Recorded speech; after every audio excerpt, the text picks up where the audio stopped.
Bismillahirrahmanirrahim. Assalamualaikum warahmatullahi wabarakatuh. Asyhadu an la ilaha illallah, asyhadu anna Muhammadar Rasulullah. Allahumma sholli ala sayyidina Muhammad wa ala ali sayyidina Muhammad.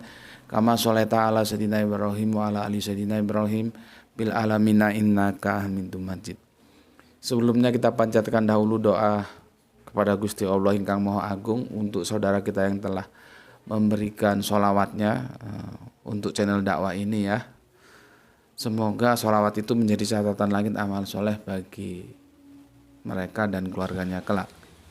Begitu juga untuk seluruh pewer-pewer terkasihku ya, dimanapun kalian berada, yang anti download, anti skip ya. Terima kasih atas doa-doa baik kalian dan semoga kebaikan doa itu juga tercurahkan kepada kalian semua. Ini kita memanfaatkan sedikit waktu ya. Ini dingin sekali. Aku baru pulang kehujanan ya. Dan motornya sempat mogok lagi karena hujan. Aduh, airnya tak terkendalikan jadi jalan seperti sungai. Airnya masuk ke busi sehingga motornya mogok. Dan tiba-tiba dia nggak searah sama aku, berlainan arah dan dia balik arah dan menawarkan diri ingin mendorongku sampai ke bengkel. Aku bilang, terima kasih mas, terima kasih, itu bengkelnya sudah dekat gitu. Terus aku bilang, Anda laki-laki yang soleh, terima kasih. Semoga niat baik Anda menjadi amal soleh untuk Anda gitu. Oh iya pak gitu. Terus dia berangkat menuju tempat yang dia tuju dan aku menuju bengkel. Sampai di bengkel ya memang nggak apa-apa sih karena kemasukan air businya itu disemprot pakai kompresor gitu, terus bisa dihidupin. Dan setelah selesai bisa dihidupin, aku tanya berapa pak ongkosnya, orangnya nggak mau dibayar. Tapi kan aku nggak bisa begitu, harusnya aku paksa ya. Aku sih nggak melihat bapaknya, tapi kan melihat dia di rumah punya anak punya istri gitu. Akhirnya aku paksa dia mau terima gitu. Artinya hari ini Gusti Allah Ingkang Maha Agung mengirim aku orang-orang baik untuk menolongku ya. Dua orang baik. Yang pertama mas-mas yang mau mendorong sepeda motorku. Yang kedua bapak bengkel yang sebetulnya tidak mau dibayar gitu. Itu merupakan barokah juga ya. Allah mengirimkan orang-orang baik untuk kita. Dan ini dingin sekali ya, baru kehujanan aku. Kita memanfaatkan waktu yang tersisa menjelang berbuka puasa dan ini gelap ya. Tapi alhamdulillah hujannya sudah reda sehingga tidak ada noise. Seperti yang aku bilang tadi pagi di unggahan Mampir Ngombe bahwa ini adalah kajian kita tentang siapakah ahli kitab itu, merupakan seri yang terakhir, seri tamat ya. Ternyata tidak. Setelah aku hitung-hitung tidak bisa, dia perlu satu seri lagi. Jadi ini seri yang keempat ya. Seri yang keempat.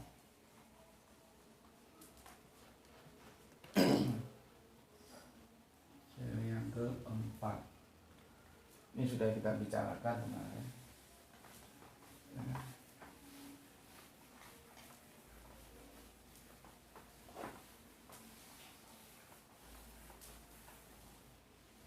Oke, aku tidak akan lagi memberikan tanggapan terhadap komentar yang masuk. Ya, aku kira aku sudah cukup jelas memberikan penjelasannya, bahkan sangat pelan, sangat teliti dan sangat rinci. Kalaupun demikian masih belum bisa diterima ya sudah tidak apa-apa, silahkan kalian yang belum bisa menerima sementara ikuti aja ya apa yang kalian pahami ya. Alhamdulillah bagi yang sudah bisa menerima penjelasannya, ya alhamdulillah, itu menjadi lebih baik untuk kalian ya. Dan begitu juga yang belum paham, silahkan diskusi sama yang sudah paham ya. Karena aku sudah semaksimal mungkin menjelaskannya ya. Kalau belum paham juga ya bagaimana lagi. Mungkin perlu proses kontemplasi ya. Oke. Aku akan menjelaskan Quran surat Al-Maidah. Quran surat Al-Maidah ya. Ini surat yang kelima. Sebetulnya itu akan merujuk ke 68. Namun demikian dia tidak bisa dibaca dari situ, dia harus bermula dari yang 66 dulu ya. Baru nanti 67. Begini.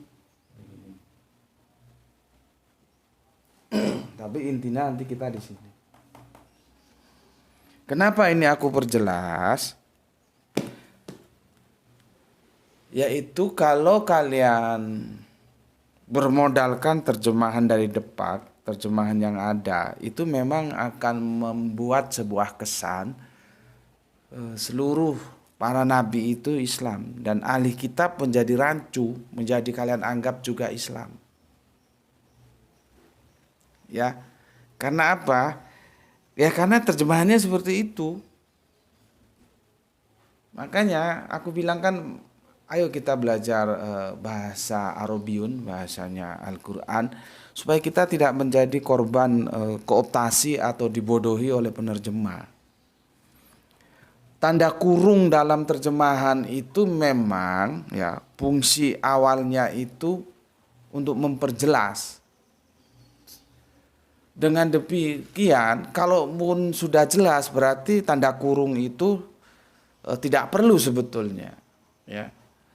Jadi aku ulangi, fungsi tanda kurung itu sebetulnya upaya penerjemah untuk memperjelas terjemahannya.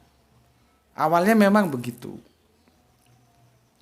Namun demikian, bisa juga akhirnya tambahan diksi dalam tanda kurung itu untuk menggiring kita supaya kita memahami seperti apa maunya si penerjemah. Nah, itu sudah penggiringan, itu sudah eisegese, tidak eksegese lagi. Eksegese itu objektif, apa maunya original teks itu ya dia diterjemahkan seperti itu. Ya. Cuman ketika dia sudah eisegese, maka kita memahami teks itu berdasarkan apa maunya penerjemah. Nah, itu bahaya. Jadi kalian digiring, gitu loh ya. Kalian digiring. Lah kalau maunya penerjemah dengan maumu sama, ya enggak ada masalah. Tapi kalau maumu dengan maunya penerjemah enggak sama, kan bermasalah. Dan maunya si penerjemah itu juga belum tentu benar. Maka dengan demikian kita sangat memerlukan berbagai terjemahan, itu sangat diperlukan. Ya, terutama terjemahan yang perkata. Namun demikian itu tidak cukup, karena terjemahan perkata kita akan sulit nanti merangkainya.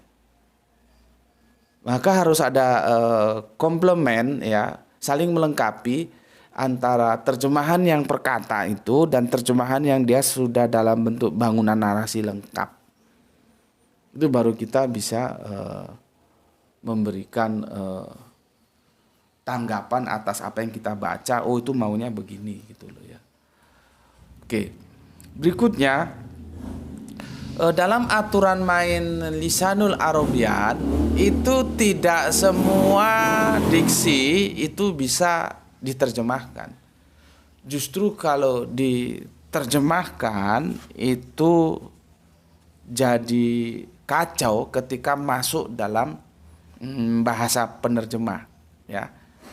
Dan kita kan tentunya tahu bahwa tidak ada satu kata pun yang itu secara tepat ketika sudah berupa rangkaian diterjemahkan ke dalam bahasa lain itu bisa 100% sama, itu sulit ya. Jadi penerjemahan itu sebetulnya pendekatan saja, sebuah usaha untuk mendekati original teksnya, itu maksudnya begini gitu loh. Ya, nanti ada dalam Lisanul Arabian itu ada namanya harf, ada min ya. Aku nggak bisa nulis Arabiunnya, kalau bisa lebih baik ya. Ada wa, nanti ada bi. Ya, ada min, ada wa, ada bi. Ini biasa disebut harf atau harfun. Huruf, terserah bagaimana lo ngejanya. Ini tidak serta-merta selalu diterjemahkan. Kalau ini diterjemahkan justru kacau nanti. Terjemahannya menjadi kacau. Ya. Seperti kita lihat di surat 5 tetap ayat 6 ya. Coba kita lihat dulu. Surat 5 ayatnya 6. Ya. Itu sangat panjang ya, sangat panjang sekali. Tapi kalau kamu menemukan kalimat seperti ini, jika sebentar, wahai orang-orang yang beriman, apabila kamu hendak melaksanakan sholat, maka basuhlah wajahmu dan tanganmu sampai ke siku, dan sapulah kepalamu, nah itu ya, dan basuhlah kedua kakimu sampai kedua mata kakimu. Jika kamu junub, maka mandilah, dan jika kamu sakit atau dalam perjalanan atau kembali dari tempat buang air itu, atau menyentuh perempuan ini juga hati-hati ya. Itu ada yang harafiah menyentuh begini, tapi ada yang itu hubungan ya. Seperti mamaku dan bapakku memahami menyentuh itu beda. Jadi kalau mamaku itu kok kesenggol bapakku, dia wudhu lagi. Kalau bapakku enggak, aku pun enggak. Kalau aku menyentuh istriku, aku enggak perlu wudhu lagi. Karena menyentuh itu bisa dua pemahaman yang berbeda. Bisa harafiah menyentuh ini, bisa mengatakan hubungan suami istri. Di sana perbedaannya. Ya. Maka jika kamu tidak memperoleh air, maka bertayamumlah dengan debu yang baik, usaplah wajahmu dan tanganmu dengan debu itu. Allah tidak ingin menyulitkan kamu, tetapi Dia hendak membersihkan kamu dan menyempurnakan nikmatnya bagimu agar kamu bersyukur. Coba kita lihat kepalamu ya. Di kepalamu itu ada kata bi, itu bir usikum ya, bir usikum ya, bacanya itu bir usikum ya, birusikum ya. Kamu lihat itu ya, ada birusikum itu, dan sapulah apa? Bi itu apa? Bismillah dengan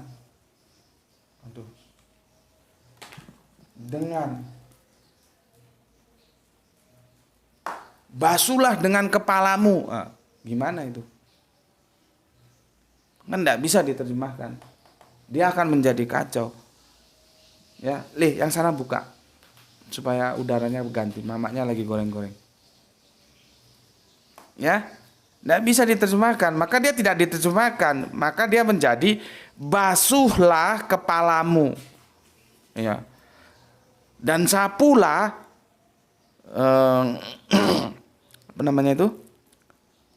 kepalamu, bukan dan sapulah atau dan basuhlah dengan kepalamu. Gimana? Kan menjadi kacau. Maka kita harus pahami maksudnya, kita akan basuhlah kepalamu. Ini loh. Ya, bukan basuhlah dengan kepalamu. Gimana? Basuh dengan kepalamu dasi ini. Jadi kacau. Ya, ini satu contoh bahwa nanti itu ada huruf seperti An-Nur, itu dua huruf yang dibaca cuma satu. Az-Zaitun itu dua huruf, tapi dibaca sekali aja.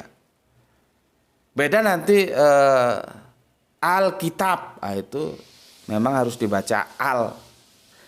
Nah, nanti ada lagi at-taqwa. Taknya itu dibaca satu kali, dia gandeng. Tapi itu sebetulnya dua tak. Terus ada lagi nanti misalkan kita Allah. Allah itu kan nanti dia tergantung depannya apa. Dia bisa menjadi misalkan inaloha, ya inaloha ma'asobirin, nggak ada inalohu, itu nggak ada,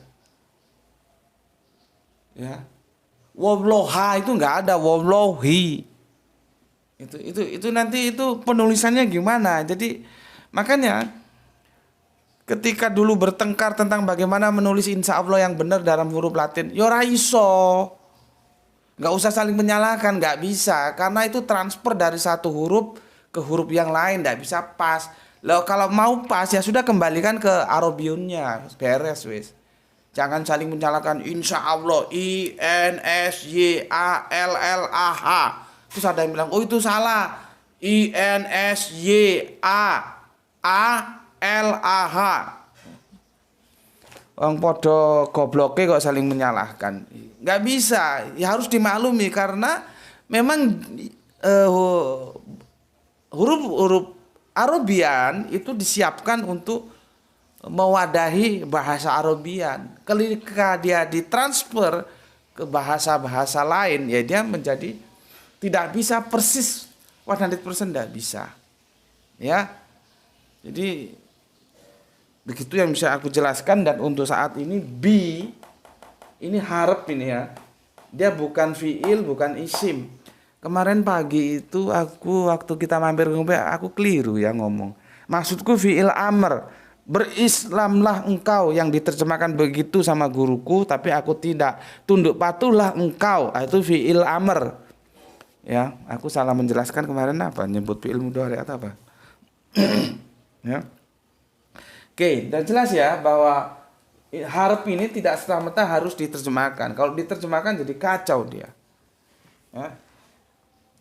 Oke, ini apa hapus? Ya. Ini tadi kan sebagai for example ya, untuk menjelaskan nanti di berikutnya. Nah, terus kenapa aku menjelaskan 5, 6, 8 ini menjadi perlu? Karena kalau kamu bermodalkan terjemahan, kamu akan merasa mendapat dukungan bagi yang masih terkungkung oleh pemahaman lama bahwa semua nabi beragama Islam. Terus itu juga ahli kitab disuruh berquran. Jadi kacau. Jadi temposnya nggak paham. Semua menjadi satu.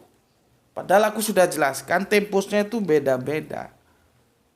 Ya, maka dari itu aku perlu meluruskan terjemahannya supaya kalian bisa memahami. Karena kan begini, ya. Dari milah ya, terus Yahudi, terus Nasrani, terus Islam. Ini kan begini, ke sini, ini dinullah, ya, tolong dipahami. Sebagai dinullah, kesempurnaannya itu di sini. Ini kalau kita breakdown, apakah milat Abraham itu tidak sempurna? Sempurna, sebagai milat Abraham dia sempurna. Tetapi sebagai dinullah dia belum, karena dia belum mencapai finish. Yahudi, sebagai Yahudi dia sudah sempurna. Tapi sebagai dinullah belum, karena ini masih berproses. Dia akan ke Nasrani. Sebagai Nasrani sempurna, tapi sebagai dinullah dia belum. Karena dia akan berproses, ini proses belum mencapai akhir. Baru nanti setelah di Islam sinilah itu sempurna, itu maksudnya dia sudah akhir dari sebuah proses-proses ini. Gitu loh. Sebagai dinullah itu kesempurnaannya di sini. Maka dia membenarkan, menyempurnakan, itu maksudnya. Kalau sebagai dinullah ini belum. Tapi kalau dipotret segini saja, ya sudah selesai di sini. Selesai di sini gitu ya. Begitu juga kitab ini apa ini pakai suhu ya. Di sini Torah, Ada Zabur ya, kita lalui aja lah ya. Yang penting kalian ngerti. Ini ada Injil, ini ada Al-Quran. Yang kita sebut Yahudi itu diikat dengan Torah ini. Milat Abraham diikat oleh suhuf ini. Nasrani diikat oleh Injil ini, bukan diikat oleh Al-Quran. Al-Quran ini sebagai kesempurnaan nanti Islam ini. Ya, jadi begini. Tidak terus nanti semua ini Islam, terus kamu bilang, itu Pak, ahli kitab juga disuruh berquran. Nah, kan jadi kacau. Karena di terjemahan ini tanda kurung itu bermasalah. Sehingga ada kesan bahwa ahli kitab itu disuruh berquran. Bagaimana ahli kitab disuruh berquran, orang Qurannya itu baru kemudian kok. Gitu loh. Ya. Oke, aku hapus ini ya.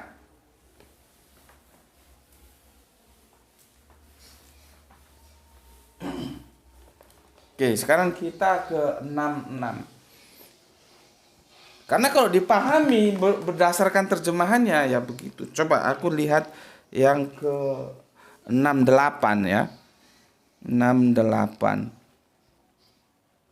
Kan gini, Bismillahirrahmanirrahim. Kul, diperintahkan, fiilnya amr. Katakan, siapa yang diperintah oleh Allah? Kanjeng Nabi Muhammad. Wahai ahli kitab, kamu tidak dipandang. Di sini beragama maksudnya, tapi ya oke lah. Itu maksudnya kamu tidak dipandang mempunyai kebaikan, gitu loh. Tidak apa namanya itu syai itu ya. Apa bacanya ini? Syai'in ya. Syai'in ya. Jadi kamu tidak baik sama sekali gitu loh, ya. Kamu tidak ada kebaikan atau kamu tidak punya nilai kebaikan, gitu loh maksudnya ya. Qul ya ahlal kitab lastum ala syai'in hatta. Nah ya. Jadi kalau terjemahannya kan begini. Katakanlah, maksudnya kata Nabi Muhammad, wahai ahli kitab, kamu tidak dipandang beragama sedikit pun. Ya oke lah, enggak apa-apa, aku masih setuju kalau yang itu ya. Tapi sebetulnya kamu tidak dipandang baik sedikit pun, atau kamu tidak dipandang mempunyai kebaikan sedikit pun, hingga kamu menegakkan ajaran Torah, Injil, dan nah ini masalahnya Al-Quran yang diturunkan Tuhanmu kepadamu. Dan apa yang diturunkan Tuhanmu kepadamu pasti akan membuat banyak di antara mereka lebih durhaka dan lebih ingkar. Maka janganlah engkau berputus asa terhadap orang-orang kafir itu. Kalau terjemahan ini kamu telan mentah dan kamu anggap benar, itu Al-Qurannya dalam tanda kurung loh. Kamu akan mengatakan, nah itu Pak, ahli kitab itu juga disuruh berquran itu. Berarti kan Islam itu, yo bubar. Ya. Pertama, kamu lihat di situ ya. Apa namanya itu? Kata gantinya, domirnya itu berubah-ubah loh ya. Sama-samamu ya. Dan apa yang diturunkan Tuhanmu kepadamu itu semuanya tidak sama dengan yang begini. Kamu tidak dipandang beragama sedikit pun hingga kamu menegakkan ajaran-ajaran Taurat, Injil, dan Al-Quran yang diturunkan Tuhanmu kepadamu. Itu nggak sama dengan Tuhanmu kepadamu. Ya ini sakjane asik ini. Gini ya, supaya kamu puas.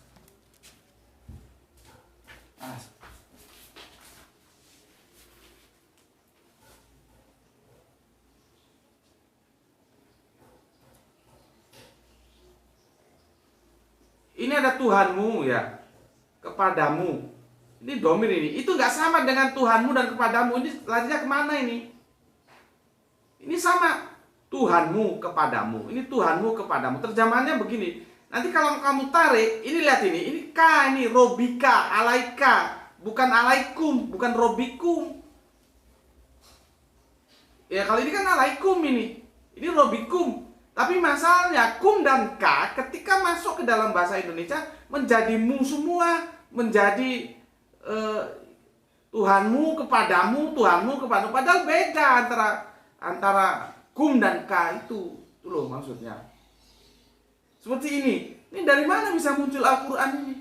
Kalau ini kamu pakai, maka dia menjadi kacau. Sehingga ahli kitab, ya kan? Katakanlah, wahai ahli kitab, kamu tidak dipandang beragama sedikit pun. Nah, sebetulnya bukan begitu, tapi aku masih bisa menerima lah ini ya. Maksudnya begini, kamu tidak dipandang mempunyai kebaikan sedikit pun hingga kamu menegakkan ajaran-ajaran Torah, Injil, dan Al-Quran. Waduh, yang diturunkan Tuhan kepadamu, munya siapa ini? Munya itu mufrad atau jamak ini? Kepadamu juga, munya mufrad atau jamak ini? Lihat ini di sini. Di sini begitu juga Tuhanmu kepadamu. Ini mufrad atau jamak? Ini kalau nggak dipahami kacau. Terus dikandani yo pacetai goblok. Itu loh. Tetap aja, maka sulit ya ketika aku menjelaskan masuk ke dalam hal-hal yang fundamental, terus kalian memahaminya hanya sebatas terjemahan yang ada dan kalian anggap terjemahannya itu benar, ya sulit aku. Bahwa aku berulang kali menjelaskan, ya goblokmu nggak hilang-hilang gitu loh. Karena lain, keistimewaan bahasa-bahasa Arabian itu nggak bisa disamakan dengan bahasa-bahasa lain. Ketika dia masuk menjadi bahasa Indonesia, alaika aja sama alaikum sama-sama diterjemahkan mu, kepadamu. Padahal kepadamu yang alaikum dan alaika itu beda. Kalau alaikum itu jamak, kalau alaika itu mufrad dia. Kan beda sudah. Jadi kadang kalau kita tahu itu, kita tahu sebetulnya bermasalah ketika di dalam kurung itu ditambahkan Al-Quran. Gitu loh. Al-Quran. Ini bermasalah. Seperti aku bilang tadi, sebetulnya tanda kurung itu untuk membantu kita memahami terjemahan. Tapi yang jadi masalah kadang-kadang itu digunakan oleh si penerjemah untuk memaksa kita mengikuti pemahaman dia. Nah, kalau pemahaman dia benar itu nggak masalah. Lah, kalau salah. Nah, surat Al-Maidah 568 ini kalau kita bermodalkan terjemahan kan begitu dia. Kan ahli kitab sudah jelas ya. Nah. Duh, ini sama sering keliru-keliru. Ini ahli kitab ya. Terus di sana disebut juga apa? Injil, Torah dulu ya. Torah. Terus disebut juga apa? Injil. Kalau ini enggak dalam kurung loh ini. Ya. Bahwa ahli kitab itu tidak dipandang, aku ikuti ya. Sebetulnya bukan tidak dipandang beragama sedikit pun. Tapi ya itu masih bisa bener lah ke sana ya. Sebetulnya kamu tidak dipandang punya kebaikan sedikit pun kalau kamu tidak ya menjalankan atau menegakkan ajaran-ajaran yang itu ada pada Torah, pada Injil. Ini nggak ada. Tiba-tiba ini muncul. Itu loh masalahnya. Ketika ini muncul dan kamu tidak memahami original teksnya, kamu akan mengatakan itu Pak, ahli kitab Islam juga Pak. Karena apa? Itu suruh berquran. Padahal kita tahu ini Torah sendiri-sendiri, Injil sendiri-sendiri. Ini untuk Yahudi, ini untuk Nasrani. Paham? Ya? Ini kita belum selesai mendekonstruksi tapi sudah adzan, ya nggak apa-apa lah ya. Besok kita lanjutkan. Nah, yang jelas terjemahan ini bermasalah dan aku belum bisa mendekonstruksinya secara lengkap karena waktunya sudah waktu berbuka ya. Setidaknya kamu paham bahwa terjemahan ini bermasalah. Insya Allah besok kita akan dekonstruksi lewat ayat yang ke-66, 67 dan 68 ya. Setidaknya nanti aku tunggu komenmu di kolom komentar itu. Kamu menurutmu terjemahan Quran surat Al-Maidah ini benar atau salah? Gitu ya. Sehingga nanti jangan ada lagi berpikiran bahwa ahli kitab itu loh Pak disuruh berquran. Ini dalam kurung ini. Pertama perhatikan domirnya. Yang kedua perhatikan harfunnya. Kemudian perhatikan mufradnya, jamaknya. Kalau itu setelah kamu pahami, kamu akan mendapatkan terjemahan ini secara benar, ya. Makanya aku tanya dulu, terjemahan ini menurutmu benar atau salah? Tolong jawab di kolom komentar. Oke, itu dulu yang bisa aku bagikan, dan karena sudah berbuka untuk di daerahku ya, aku akan selesaikan. Dan untuk daerah-daerah lain yang ternyata juga sama, kita sudah berbuka, maka selamat berbuka puasa dan semoga puasa kita tercatat sebagai amal soleh dalam catatan langit kita kelak. Itu dari aku ya. Bismillahirrahmanirrahim. Semoga sehat selalu, rezeki melimpah ruah selalu, sehingga kita bisa melanjutkan aktivitas kajian-kajian kita seperti waktu-waktu yang lalu. Alhamdulillahirabbil alamin.